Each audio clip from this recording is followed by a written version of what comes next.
back to another episode of the Nothing Near Post Show. On the mic, you got Silbs, as always. Looking forward to a great show here.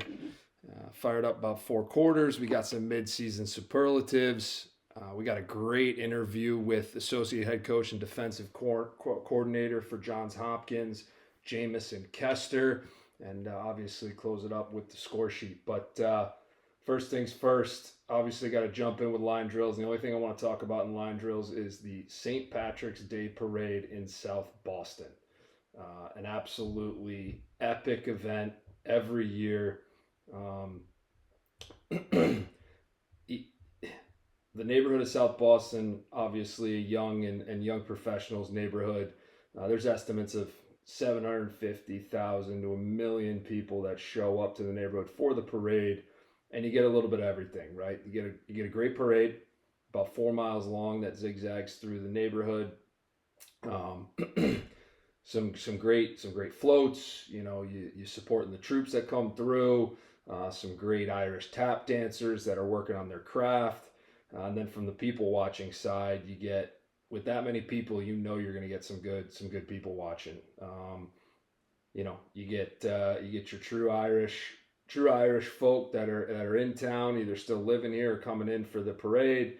You get the young folk coming into town and getting a little over their skis and having a little bit too many suds, and maybe they're wobbly on the way home back to the tee, or unfortunately sometimes they get a little bit all riled up, and maybe there's a fight or two, or a drink thrown in somebody's face. That's always fun to see from afar, never if you're a part of it. But overall a great event. I think the big thing coming out of it that hit national news was all the Borgs that the BPD took from the young folk coming into town. Couple of good photos of cops carrying Borgs, and a Borg cemetery, if you will, on the steps of the courthouse here in South Boston. And I think the T-stop at Broadway and Andrew Square was littered with them, but the Kristaps Porzingis was one of my favorites for sure. But St. Patrick's Day Parade, South Boston, if you've never been, put it on your bucket list.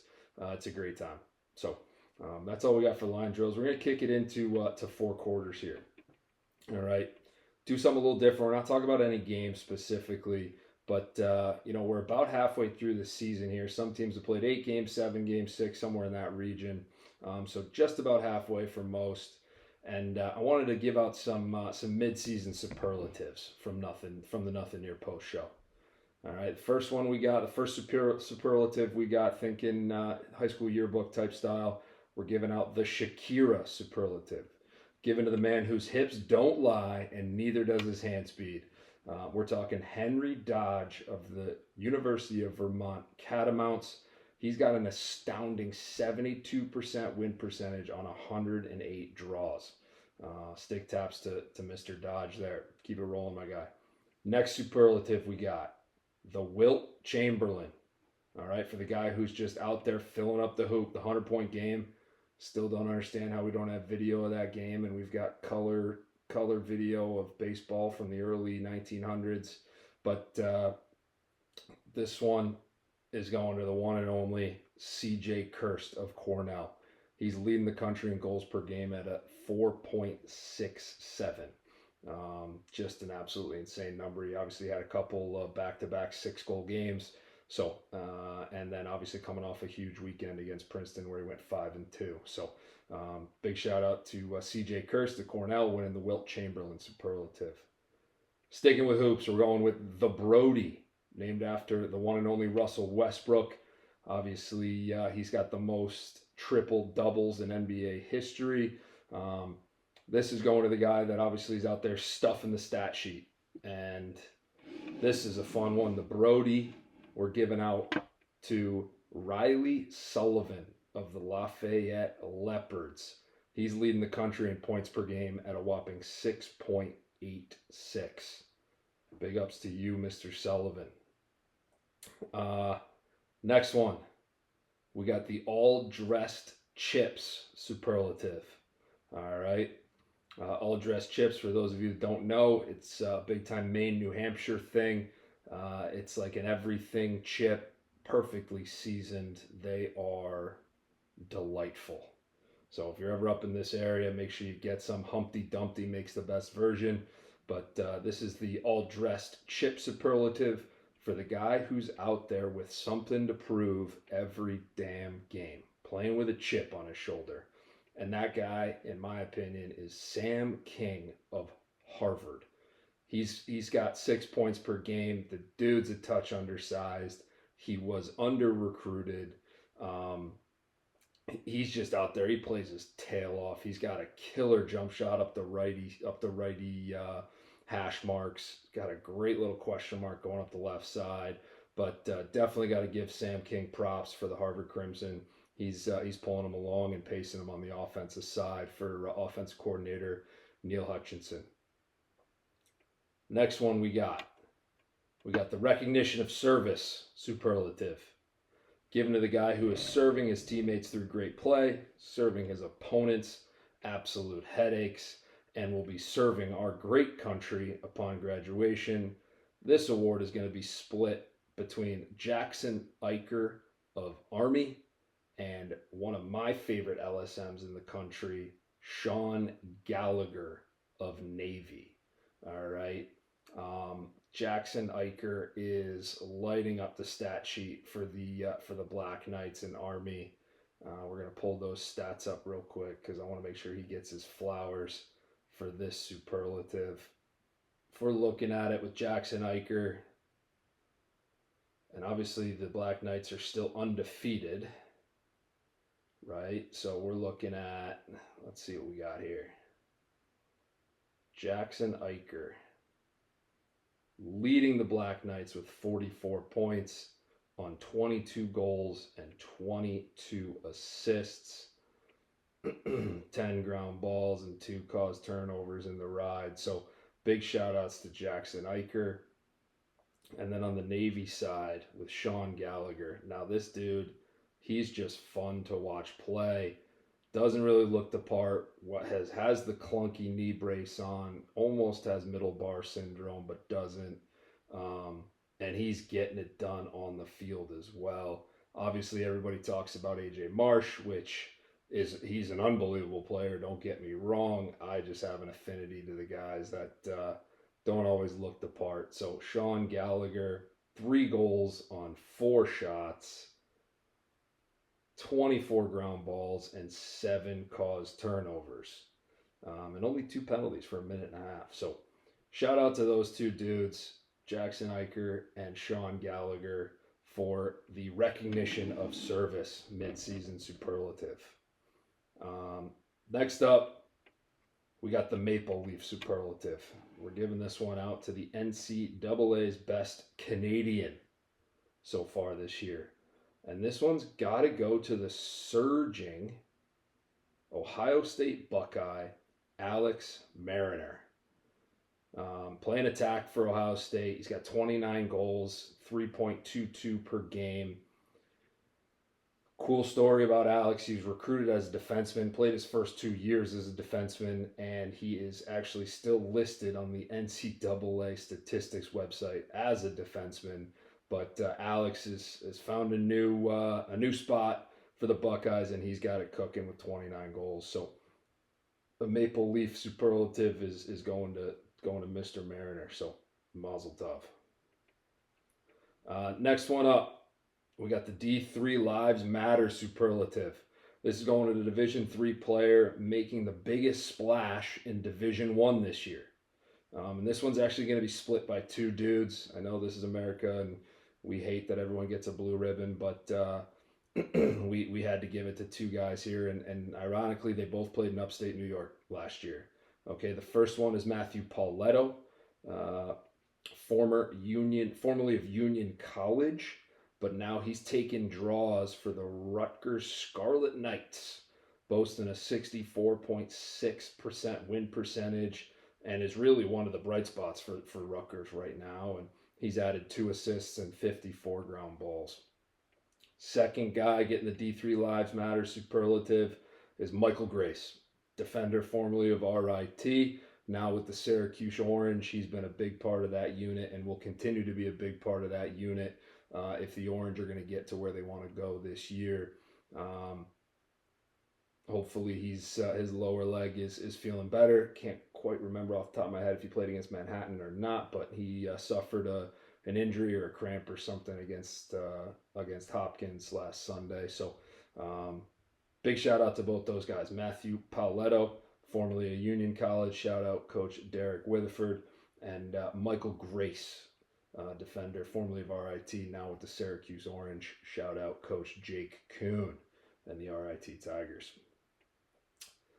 Next up, we got the Auric XL superlative. And I'm dating myself here, but this goes to the vacuum that could be lifted by an actress's pinky back in the late 90s, but had the vacuum power needed to handle the heavy stuff.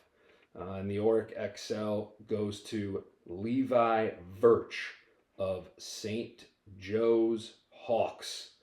He's leading the country in ground balls per game if you exclude the face-off guys at 7 ground balls a game. The dude's all over the place, getting the ball off the carpet. It's no wonder that St. Joe's is an absolute handful to deal with. I got eyes on the Hawks, man. They're going to make a run at this thing, especially coming off their win over Penn. Next up, we got the peppered steak superlative. All right, this is going to the meat shield that just gets peppered but comes out the other side delicious and perfectly crisp, and that is going to Ryan Craddock of Princeton University. All right, goaltender. He's leading the country at 15 saves per game. Obviously couldn't get it done up in Ithaca, New York this past weekend, but still leading the country, getting absolutely shelled, but doing everything that he can to keep the rock out of the net and doing it at a really high level. But yeah, the peppered steak superlative, Ryan Craddock. Next up, we got the chicken cutlet superlative. And this is going to the nation's best Long Islander halfway through the season. This one was could have gone a variety of different ways, but we're giving the chicken cutlet to Joey Spallina, 7th in the country in points per game at 5.38. Ton of pressure on this kid wearing the number 22, all the hype. He has continued every year at Syracuse to elevate his game. Awesome to see, and Cuse goes when he goes. Now they've obviously got other pieces around him, and he doesn't necessarily need to shoulder everything. But if Joey's having a great game, the Cuse are finding a way to get it done as well. But yeah, the chicken cutlet going to Joey Spallina. Next up, sticking with that type of narrative, we've got the crab cake, nation's best Baltimorean. All right. This could be Sam King, but with him receiving the all-dressed chip recognition, the crab cake is going to Will Schaller, Terps defenseman out of Bel Air, Maryland. All right, he's leading the Terps to obviously their 7-0 record as he locks up the best attackman on everyone's team.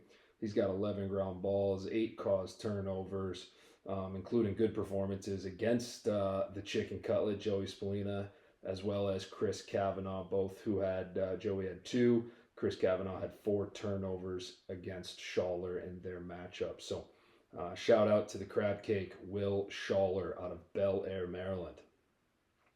And then last one for the food side of things, the cheesesteak, nation's best Philadelphian, Eric Spanos, hailing from Pottstown, PA, and Malvern Prep, who I believe is the number 1 team in the country right now in high school. But Spanos, he's getting the cheesesteak superlative. He's 12-10 on the year for the unanimous number 1 team in the land, Terps, and he shows up in tight games. All right, he is 4-0. He was 4-0, 4 goals, 0 assists in their 1-goal win over Loyola, the nail biter earlier in the year. And he was 3-1 in their 1-goal win over Notre Dame. So He's saving his best for when the lights are brightest and when his team needs him the most. So shout out to Spanos on the cheese steak superlative hailing from Pottstown, PA. All right. Next up, we got the Jason Bourne superlative, given to the player handling a team's biggest problems while finding himself winning every battle he sticks his nose into. And this is going to one of my favorite defenders in the country, Army Black Knight, AJ Palat. He's leading the nation's best defense in the country when you look at goals against average. He's also 1-1 on the year with 23 loosies and 9 caused turnovers. Plus, he has an especially badass lower leg sleeve tattoo. Man, am I glad he'll be serving our country. So shout out to AJ Palat on the Jason Bourne midseason superlative. Next up, and this is the penultimate one, the glow up. This is going. The glow up is going to the guy who was the equivalent to a pimple face nobody last year, but now he's the cool kid. Now he's in the cool kid group and has a plethora of options for prom dates. And I'm going with the glow up. We're giving it to York, PA's finest, Jimmy Core from Boston University. In 17 games last year, he was 5-4, 9 points total in 17 games last year. Through 7 games this year for the Terriers, he's 21-6 with a 40% shooting percentage. So shout out Jimmy Core, York, PA, Boston University on his glow up superlative. And last but certainly not least, you know we had to have a nothing near post superlative. We're giving this one to the nation's best backstop, who most certainly lives by rule number 1. And we're giving it to the guy that's backstopping the country's best defense when it comes to goals against average, and that is Sean Byrne, goalie for the Army Black Knights. He is leading the country in save percentage at a ridiculous 73%. Hats off to you, Sean, for the nothing near post superlative. Obviously, you got to give a quick honorable mention to Logan McNaney down for the Terps, but Sean Byrne, you're getting that nothing near post recognition. And that's all we got for midseason superlatives. Let me know in the comments who we missed. Hit me in the DMs. Let's hear some angry fans. Who do we leave off? All right. Second quarter here. Okay. Gonna do a little. Let's do a little blind test. Okay. It's March. I'm late to the blind resume game as these March Madness games are already underway, but that's kind of the gist of this. Do a little blind resume. Which player would you rather have on your team? Okay, you got player A. Both are attackmen. 18 goals, 11 assists, 38% shooting percentage, 2 extra man goals, 16 ground balls, 10 turnovers, and 1 caused turnover. All right, so you got 18 and 11 on 38% shooting percentage, 2 extra man goals. That's your player A. Player B, 12 goals, 14 assists, 17% shooting percentage, 1 EMO goal, 12 ground balls, 22 turnovers, and 5 caused turnovers. So player B is riding his tail off. All right, so you got player A, 29 points, 38% shooting percentage. Player B, 26 points, 17% shooting percentage. Who you taking? And it may surprise you who's who. Maybe it won't. Maybe it will. All right. Player A, 18 goals, 11 assists, 38% shooting percentage, is Aiden Carroll of Georgetown, a guy that I don't think is getting talked about enough. All right. Player B, McCabe Millen of the University of Virginia. All right. So if it's me, I'm taking Aiden Carroll right now. I think McCabe Millen's talented dude. He's got to figure some stuff out. Certainly, he's got a lot of pressure on him as well. just like the chicken cutlet Joey Spolina. But McCabe's got some growing up to do for sure in the post-Schellenberger era. But stick taps to Aiden Carroll of the Georgetown University Hoyas. He's certainly not getting enough flowers on the national stage. So nothing near post. Certainly wanted to give him a shout out. Quarter 3. All right, this is a quick clip shared by Carp Lax, CARPLAX on Twitter about the evolution of sticks. And as a lacrosse nerd, I found this super cool. So just want to give this a quick listen. The gradual evolution of design has really changed the way the game's played. You know, the traditional V shape of a stick became more like a light bulb. Just watching my brother's era to my era, it was two different sports almost. You can yard sale someone these days and ball still toiling in their stick, pick it up and they go again. It's not a passing game as much as it was in the 80s and 90s. Now it's a ball possession game. Don't make mistakes. I mean, I think that has come from the stick evolution. Look, we just televised 2 games on Saturday. There were maybe 2 takeaway checks, and they both were just slaps that happened to catch a butt end and the ball popped out. I didn't see a single over the head. I didn't see a pencil. I didn't see a crazy wrap. A good defensive possession nowadays is staying in front of the guy and making him pass it. Because a good defensive possession when Rick Beardsley played was, what type of check is he going to throw behind the cage right now?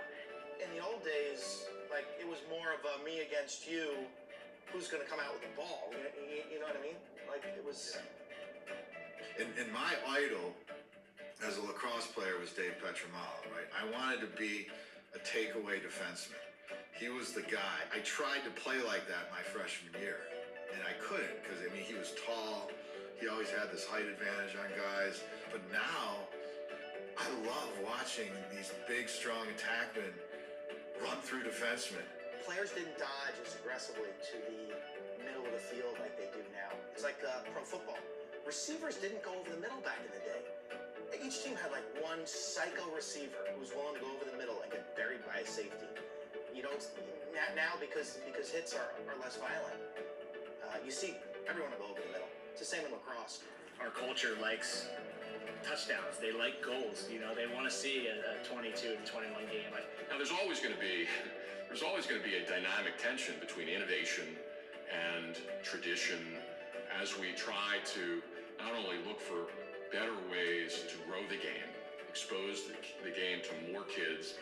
I would argue that as for viewership, you don't want the ball on the ground more. You want those dudes shooting 110 straight at the corners. That makes the game more exciting to watch, I think. It's a better brand. I think it's a better brand of lacrosse at this point because you are so much more capable to do things you wouldn't have been able to do. I feel fortunate to have played in the era that I did. That was fun. It was a good game. Defenders were personality driven. And even with the stick, I'm still getting the ball taken away from me a fair amount, which just goes to show the level that defensemen have evolved to with their size and their speed and the power of their checks. Kind of an interesting clip for sure. Big shout out to Bob Carpenter at Carplax on Twitter for sharing that. You got Marcus Holman there at the end talking about how he still gives the ball up. That's an interesting take, certainly a humble one. But I thought the John Galloway quote around how it's a better brand is a hot take, a really hot take, because I think the brand where lacrosse was and where it is today, I think they're both great brands. They're just different. I'm not sure I'm ready to pick one or the other. I think the pace of play back in the day, and I think they were actually undervaluing the skill that it took to play with the older technology of sticks, quite honestly. But cool clip. Again, like I said, as a lacrosse nerd, it was really neat to listen to and sort of follow what others who have been around the game a long time think. And hopefully you enjoyed that too. Fourth quarter. All right, this one's short and sweet. Cleveland State Vikings get their first NEC conference win in a 14-8 victory over Wagner. All right, stick taps to the guys and to Coach Andy German, a.k.a. King Vike, who's obviously a friend of the program, and his whole coaching staff. All right, great win in a new chapter for the young Viking program. All right, that's 4 quarters. Let's kick it over to our interview this week. Really pumped about this one with Johns Hopkins associate head coach and defensive coordinator Jamison Koesterer. Lots of upstate talk, of course. We discuss his coaching path, how he was nominated for a SAG award, his food preferences, and of course Kobe versus LeBron. You won't want to miss this one. Welcome to another episode of Nothing Near Post Show. All right, we're excited to have our second guest on here today.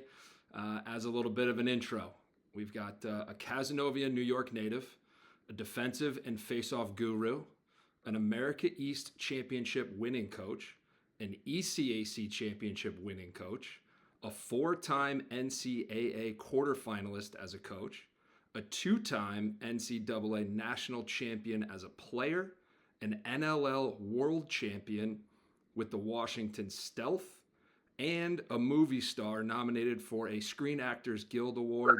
Jamison Koesterer, welcome to the Nothing Near Post Show. It is awesome to have you.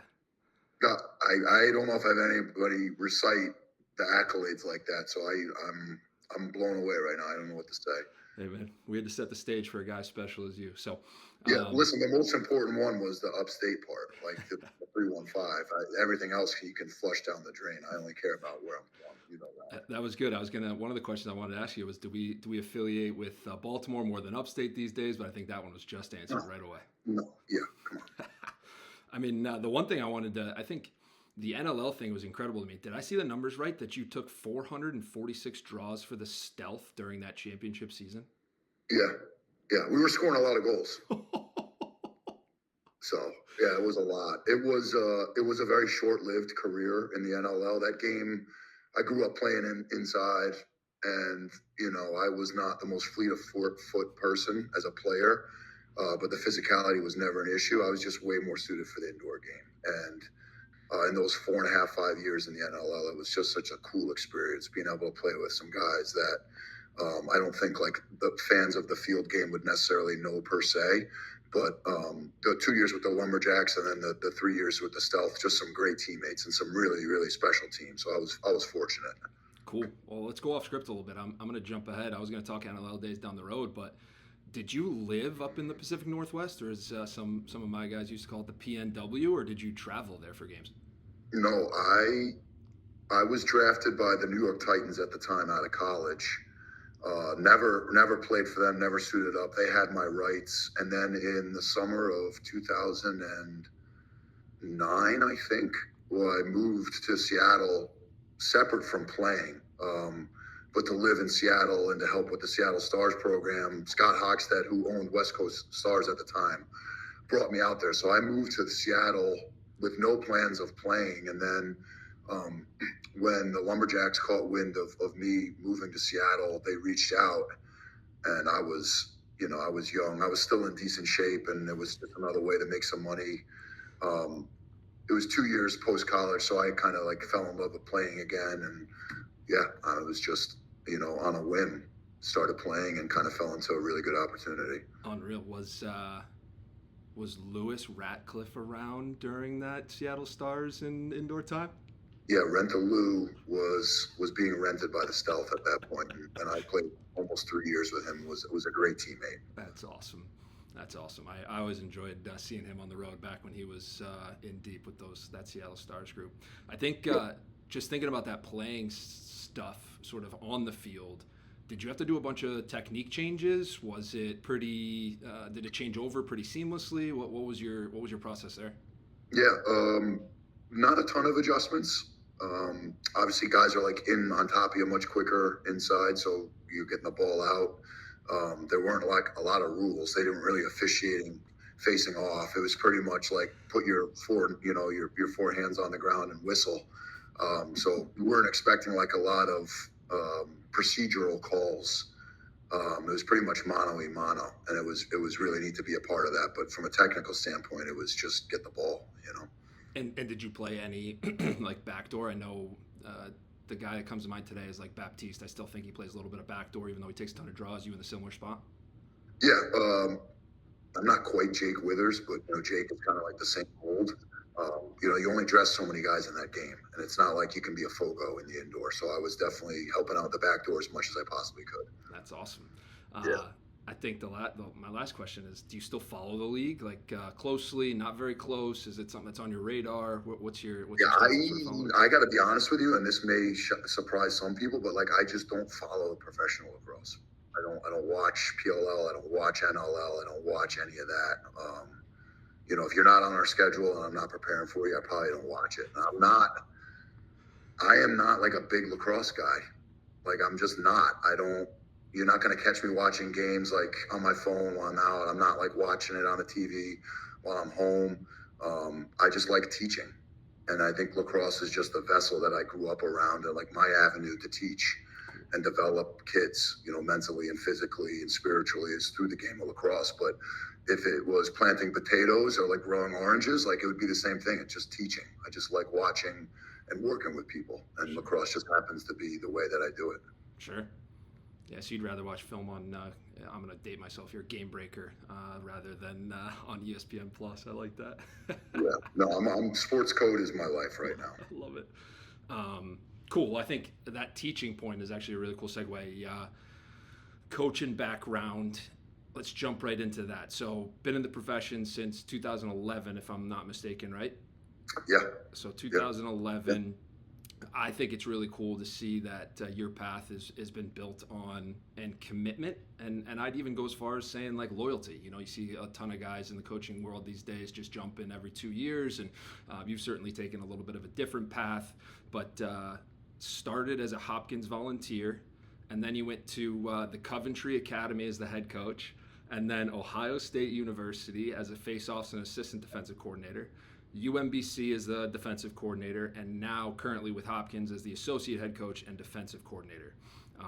I think we'll touch on some of your college stuff, and I think that's pretty well documented, but can you tell us a little bit about your time leading the young men of Coventry Academy? You want to talk about the movie thing. There you are again. The second time you're poking that bear. Don't think I didn't recognize the first one. Let's go back to high school, right? I mean, growing up in central New York, I was surrounded by people that knew the game. And I was really lucky to have two guys coach me in high school. One was a guy by the name of Jim Longo, who was a longtime coach in Central New York. And the other was a guy by the name of Dan DiGirolamo, who had played for West Genesee growing up. So I had the West Genesee lineage, teaching me and showing me how the game was supposed to be played, along with Jim Longo, who was a Lafayette native, right? So being close to the Onondaga people, a little bit of West Genesee influence helped kind of mold who I was as a young player. Then I go to college and play for Dave Petramala. So I saw what that relationship was supposed to be like. And then in 2011, I was my first job in coaching, again, coming back to Homewood for the second time and being able to watch guys like Bill DeWan and Bobby Benson, and again, Coach Petramala, but also being able to take what I learned from Dave Allen, who was a legendary coach here in the MIA, coached at Gilman for a number of years, and then was my face-off coach in college. All of that played a role in molding who I was, not just as a player, but as a teacher. And then in the summer of 2012, I got an offer from Ohio State and had a chance to work for Nick Myers for 4 years. So now I tell people this sometimes when they ask, is I went to the Dave Petramala School of Motivation, but I graduated from the Nick Myers School of Preparation. And I think those two components, my time here as an undergrad and a volunteer at Hopkins with Coach Petramala, but then learning from Nick, how to prepare a team to play and what goes into that. I use lessons from those years to this day to really get me to where I am. And coaching Coventry has zero impact on what I do today. For those that don't know, Coventry Academy was, we'll call it the antagonist in the movie Crooked Arrows. That Coach Koesterer had the what do you want to say? We were like Team Iceland and Mighty Ducks. Yes. The privilege of coaching. I read an article that said, had a quote in you from there, or a quote from you in there that said, there were one or two days when I got real heated and started yelling at the kids, acting like a real coach and less like a choreographer. The director, Steve Rash, called me off the field, and I thought, oh man, I messed up. They're gonna let me go. And he says, I think we have a role for you. Would you mind reading for us? What an incredible turn of events. Yeah, I mean, that's literally how it happened. I was up there. We were in the middle of nowhere, Massachusetts. It was hot. The kids that we had for the film just did not. They weren't actors, and they didn't understand the process and the patience that Hollywood requires, and they just weren't doing what we needed to do. And I was definitely unloading on them. Oh man, set the standard. I love it. Yeah, when the director asked me to read for a part in the script, I was like, all right, yeah, sure. Wait, so you started as sort of like the choreographer for the lacrosse part of the movie, and then he saw what you were doing and he put you into the Coventry head coach position. It started with casting. Like they were casting for Native American kids to fit the role in upstate in central New York. So I knew the area, I knew some people. So I helped cast and find the talent. And then the choreography, the choreographer was like, you know the game, you know these kids, like you need to help out. And then that spiraled into me screaming at kids and finding a role, having an IMDb page. Yeah, that's what I was gonna say. You got an IMDb page, amazing. Yeah, 48-cent royalty checks every now and then. Don't spend it all in one place, all right? Yeah. All right, so I think as you were talking about, I heard you say, I believe it was the School of Motivation from Coach Petramala and the Masters in Preparation from Coach Myers. And I probably got a few of the words mixed up there, but being a guy who took draws and played midfield in college, when do you feel like you had your philosophy or the framework of your philosophy defensively, like really dialed in? And I say framework because we're always evolving with the game because the defensive side is so reactionary. And I'm sure as the game changes, you're going to evolve because you're a great coach and you understand that the goal is to keep the little white ball out of the net. But realistically, sort of that foundation of defense, when did you start to build that? And then when did you start really feeling comfortable with delivering it to your guys? That's a good question. 2018 at UMBC. At that point, I had learned everything that I felt like I needed in terms of relationships from Coach Petramala. Coach Myers taught me how to build a game plan, from a tactical standpoint, what the Monday through Friday would look like. And then when I was hired by Ryan Moran in 2017 at UMBC, he wasn't trying to manage me, and he wasn't like telling me what I could and couldn't do. So for the first time, I was really allowed to kind of spread my wings and experiment with what I thought was best. And I didn't have a lot of checks and balances on what I was doing. And I had a young group of kids that were just eager to do whatever I wanted them to do. And that's when we started to build like the Killer Bees mentality and created the Twitter account. And, that parlayed into like 2 years later. I think in 2018, we finished with the #1 defense in the country. And it wasn't because we were the most talented group, but it was because we had the right attitude. And we built the philosophy of playing with each other and what a team defense looked like. And, we were holding teams to single digits. We beat Albany that year. It was the #1 team in the country. And, again, with no high school All-Americans or anybody that was highly recruited, it was just team defense. And it was the attitude that you needed to play defense at this level was being developed. And, we had a bunch of smart kids. There were numerous engineers on the roster and kids that could think tactically at a very high level and make adjustments. And I was just, running them through everything and throwing ideas at them. And we were experimenting and troubleshooting. And that's when I think to me, it was like when I was pretty much my sharpest in terms of, experimenting, coming up with game plans, developing my own playbook, language. A lot of it was built off imagery. And that was kind of like when I think, for me to answer that question, that's when I peaked in a lot of those areas. Cool. Yeah, I think it's interesting to me. That was my path, or my path was similar, having been a netminder and then turned offensive coordinator for 7 years and then turned defensive coordinator for 4. Having never played outside of the crease ever, I had to sort of build that. You had to build your philosophy because it wasn't really instilled in you and beaten into you from over years of preparation. And I think there's other guys out there similar to you. Yeah, the first guy that comes to my mind is Chris Miller at Villanova, right? Attackman at Division III Wellesley College.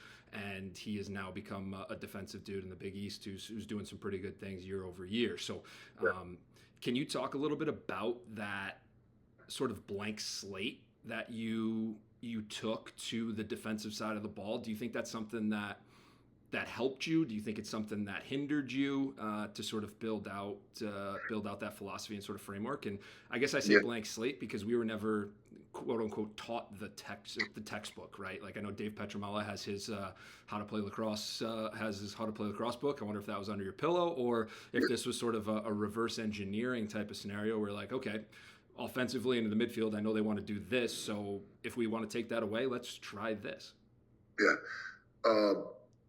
So let's go back to like 11 and 12 when I was a volunteer at Hopkins. I was actually working under Bobby Benson, coaching the offense.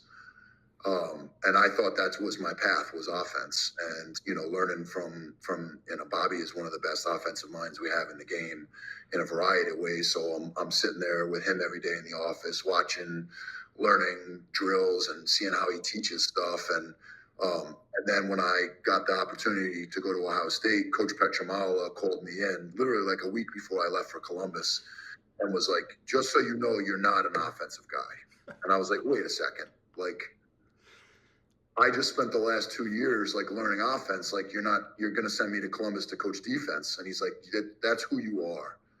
It wasn't about like what I learned or what I was like preparing for. It was like who I was as a person.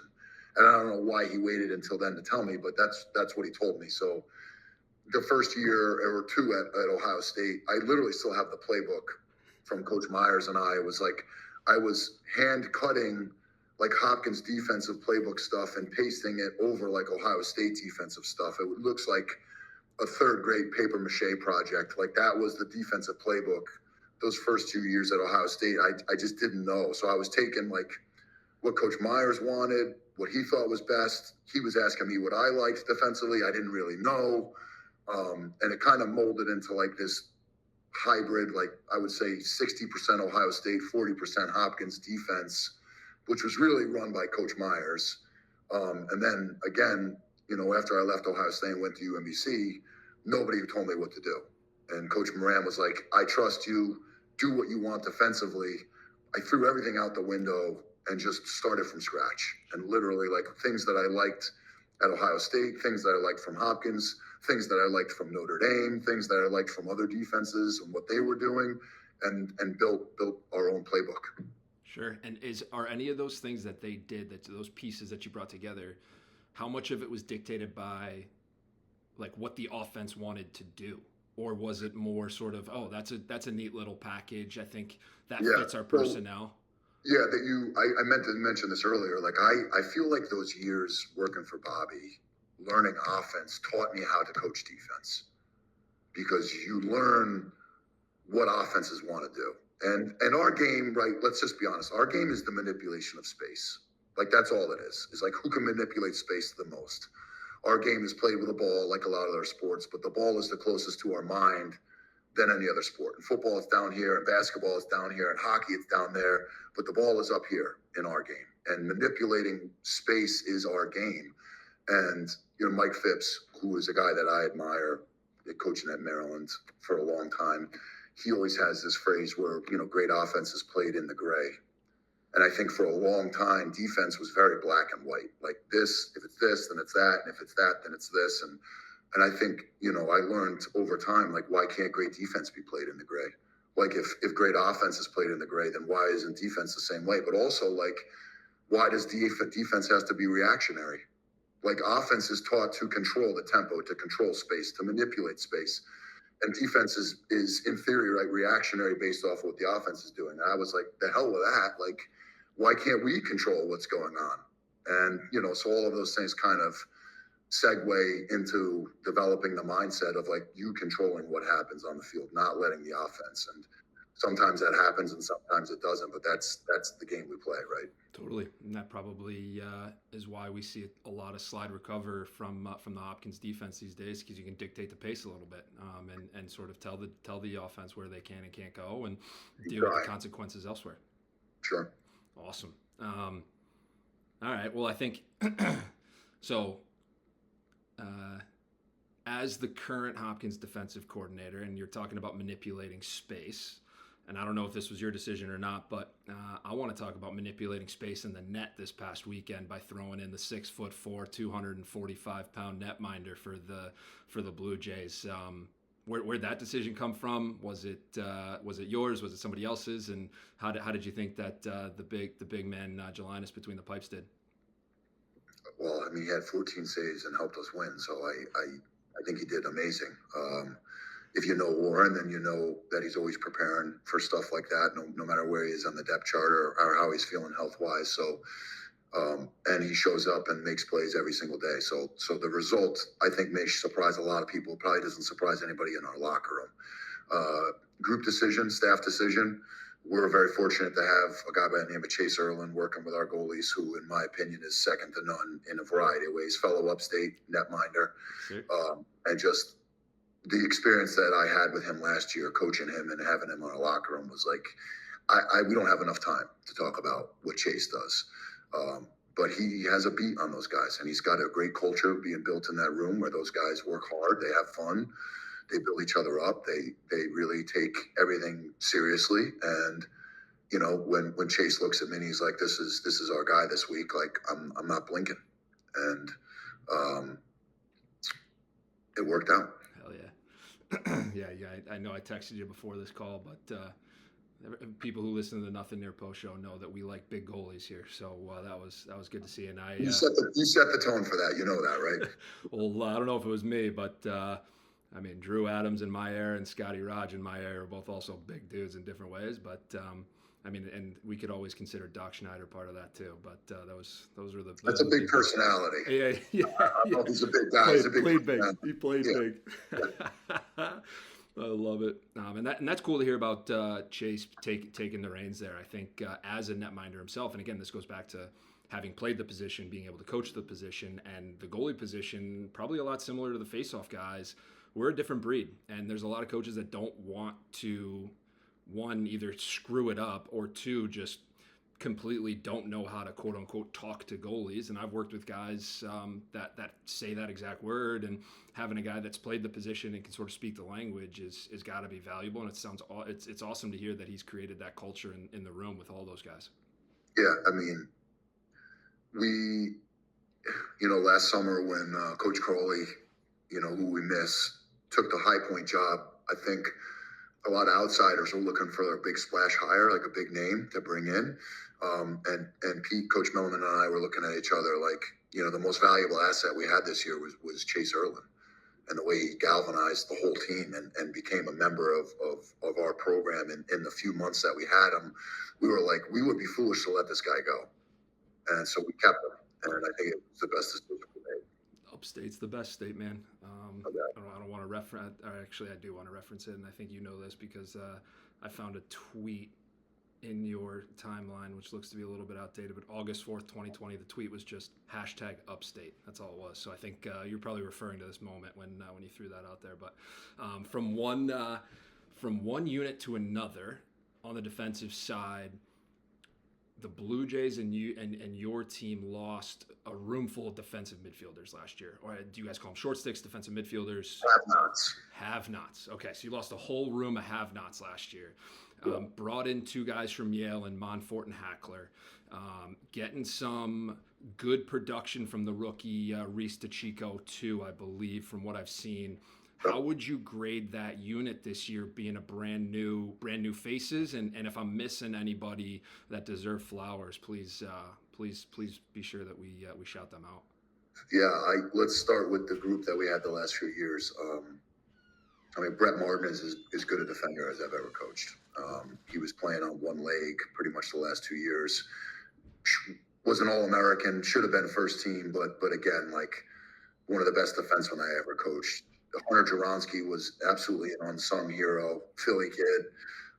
was LSM when Coach Milliman and I showed up in 2020, changed his short stick, tenacity, had the right attitude. We graduated Jackson Raposo, Carlos Ince, Marcelo Ortega, and last year we had, Brendan Aviles was a Syracuse transfer. But we lost all those guys.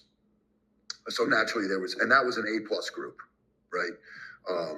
I would say the group this year is probably at like a B+ right now. They're all inexperienced, but mostly inexperienced playing together. And I think that's something that, you can't overlook, especially when it comes to that position. So we have a hodgepodge of players, right? We've got Reese that you mentioned, 38 is a freshman.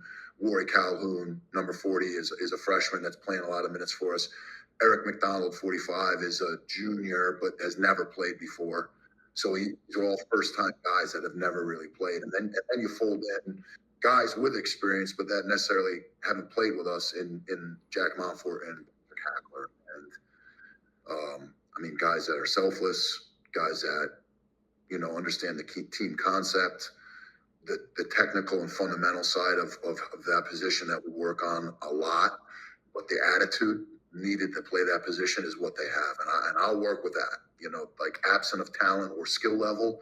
If you've got the right attitude, like you can play for us. And what Jack and Patrick bring to the table is confidence because they've done it before at a high level.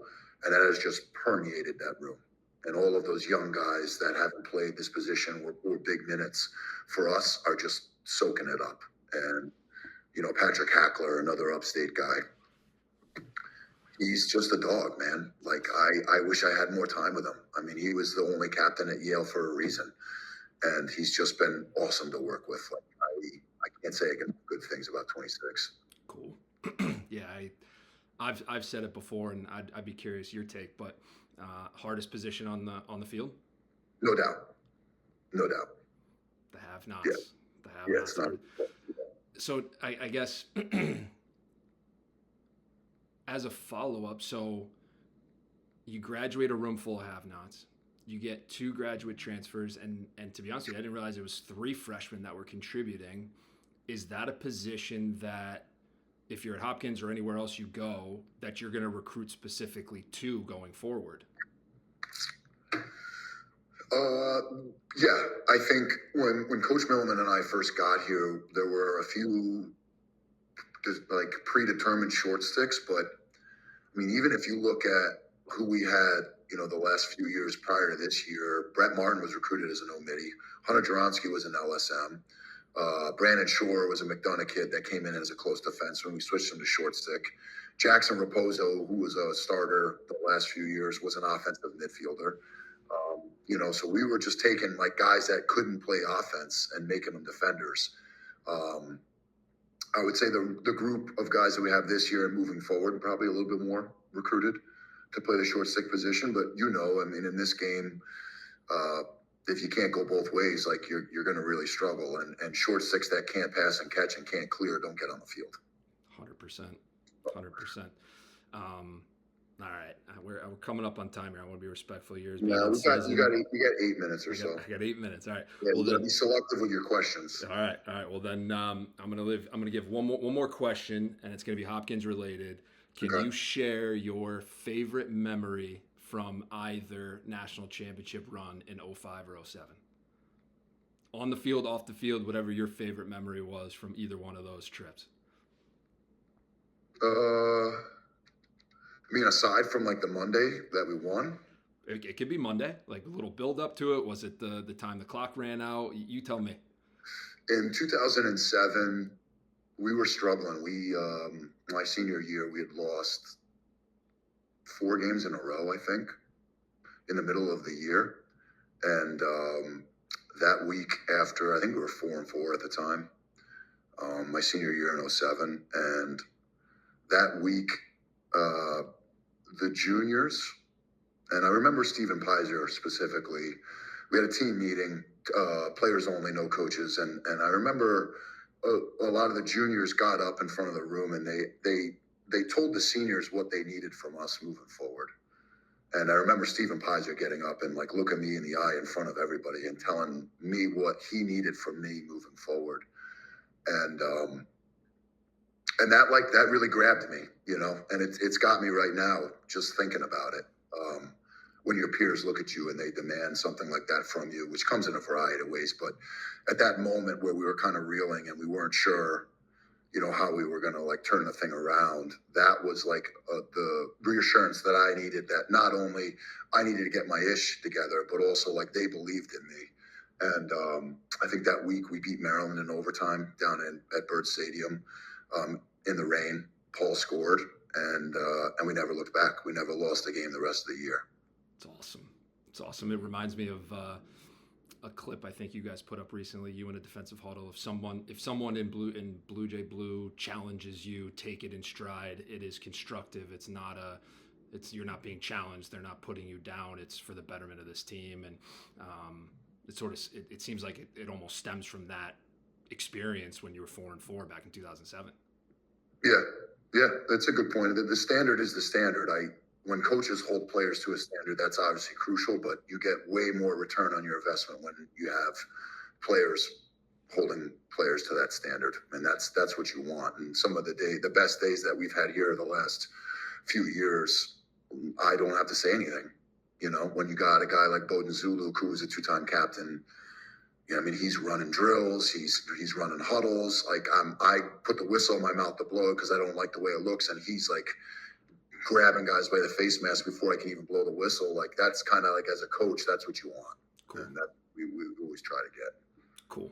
All right. Well, I appreciate sharing that. That's pretty awesome. I think the last question I won't make you answer is, how do you feel about being the star of the Johns Hopkins Instagram page? But we'll skip that one in the testament of time here. All right. To wrap things up, a little game that I want to play with you. We're calling it This or That. I'm going to give you two things, and then you're going to tell me which you prefer, basically. All okay. Right? I'm a little bit all over. Is this going to be PG-13? What are we doing?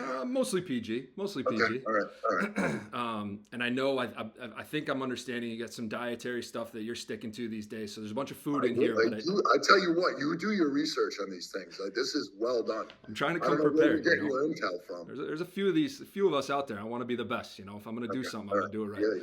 Yeah. All right, so ton of time in Baltimore. This or that, crab cakes or a crab bake? Crab cake. Okay. Staying on that. This or that, Ocean Pride or Corner Stable? Corner Stable. Wow, love that. Coach Brzezinski's going to love to hear that. Maybe a couple rounds of Kino too. Yeah. All right, let's stick with food, but we're going to go back to Central New York. This or that. Food all day. I'll give you 10 more minutes if we talk about food. This or that, upstate New York version, chicken riggies or Postabilities spicy hot tomato oil? I'm going to go with Postabilities. Tomato oil for sure. I didn't go for dinner the night before Q's Hopkins, but I walked by it and I took a big whiff. It was nice. Another one, upstate version, ranch or blue cheese? Blue cheese. All right. We like that. Yeah, I know that's a heavy debate, but it's a big one. Yeah. Dave Dobbins gives me a hard time over that with the ranch or blue cheese thing, and he's delusional. I just let him. Blue cheese. Hey, we're not here to yuck anybody's yum, but we got to take if you don't stand for something, you'll fall for anything. Sure. All right. One more food one. Di Pasquale's or Sammy's? Sammy's. Yeah. Sammy's. Big Hopkins guy. You got to be a Sammy's guy, right? Yeah, he takes care of us. I love that. He's a legend. Now, before I ask these next ones, I was diving in, doing a little research. Being an upstate guy, I saw both Giants retweets and Bills retweets on the Twitter timeline. Are this or that, Bills or Giants, or am I completely off kilter here? Giants. I'm G-Man Blue all day long. I was born and raised in the 90s. Like, I watched Lawrence Taylor and Rodney Hampton and Phil Simms and Mark Bavaro. Like, I'm Giant till I die. But they don't win games, so I'm going to try to support the Bills when I can. Love that. Yeah. It's upstate versus the world. Yeah. All right. Saw a bunch of Laker action going on. So this or that, LeBron or Kobe? LeBron. Wow. Yeah. Now, listen, I don't want to set anybody off. Like, Kobe is one of one. I mean, you're never going to have another Kobe Bryant, but I've been LeBron since I can remember, and I'm going to ride and die with 23. I love that. All right, next one in that category. This or that, Mariano or Jeter? Oh, wow. Man, that's a tough one. I mean, now when I hear Enter Sandman, like, I get the chills, so I'm going Mo, man. I love that. Yeah. Freaking can't hit that cutter, man. Unbelievable. Yeah, I mean, he, like, again, like, born in the 80s, like, my whole childhood in the fall was watching the Yankees. Like, that was the only thing on the television. And I just remember as a kid, like, when that ninth inning came around, you just knew 42 was running out to the mound. Like, there was nothing like it. Like, as sure a thing as the sun coming up in the morning. If there weren't copyright violations, I might have Enter Sandman as your entrance music. I'll see if I can make that happen. Yeah. All right, two more because we got time here. First one, Baltimore driven. This or that, the Hunt Cup or Preakness? You know, I've never been to either. Okay. All right. Yeah, I don't know. I mean, and the Preakness seems like fun. I don't know. I'd agree. Sure. I'd agree. Yeah. All right. Yeah. And then this one, we're gonna flip it. So it's a this or that, but it's whichever one you dislike more. Oh, and this is again from a little bit of research that I did. This or that, tights or the hoodie up under the helmet because it's cold out. Lord have mercy. And to give the listeners a little insight, I saw a tweet from back in the day that said from Coach Koesterer. I'm sure he's changed his tune a little bit, but it said, "If you're wearing tights, I'm not calling." Yeah, I'm not. I don't have any patience for that. But that being said, like a hoodie under the helmet, that is way worse. Okay. Like you should just leave the field. I love it. I love it. Oh, man. Well, Coach Koesterer, Associate Head Coach and Defense Coordinator, Johns Hopkins, really appreciate the time with the Nothing Near Post show. Best of luck opening up Big Ten play this weekend. Obviously, big test with Rutgers. So best of luck and really appreciate the time, man. We'll talk to you soon, all right? You're the man, Max. I appreciate it. Take care. See you, Coach. Later, buddy. What a guy. Still can't believe he takes LeBron over Kobe, but I am certainly with him on the blue cheese over ranch debate. All right, so let's wrap this week's show with the score sheet. We got Cuse's EMO, okay, 2-3 day against Manhattan. On Tuesday, they jumped to number 19 in the country for 45.5% record on the year. 45.5% conversion rate on the year. Puts them at 19th. Top three programs right now, you've got Princeton at 72.7, Marquette at 72.2, and you've got Cornell at 63.6. Those are your top three schools in the country right now in extra man. Princeton and Cornell both went 1-for-1 against each other.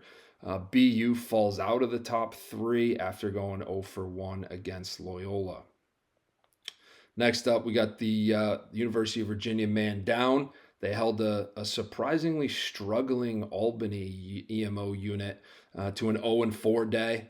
That allowed them to jump a spot in the country to fourth, holding strong at 88.2% conversion rate. Top three programs right now remain unchanged from last week. Those same Great Danes that are having a struggling EMO unit, they remain perfect on the man down. So giving up 0 goals on 15 attempts. I'm not a math guy, but I'm pretty sure that's 100%. Second, you got the Siena Saints at 92.3 on 13 attempts, and you've got the Terps coming in at number 3 at 90.9% against 11 attempts. And then lastly, the score sheet, we've got the Big Ten versus the ACC. Last week we had Notre Dame more than doubling up the Gorillas from Ann Arbor, Michigan, 19-7, and you had the Terps doubling up the Wahoos of the University of Virginia, 12-6. So as we start to roll into Big Ten and ACC play, You've got Big Ten with 6 wins over the ACC and the ACC with 5 wins over the Big Ten.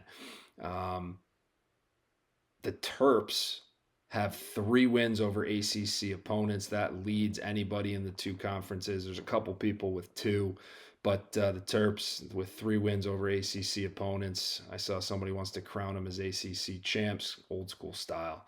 But I don't think this is over. I think the Big Ten and the ACC teams will see each other again very, very soon.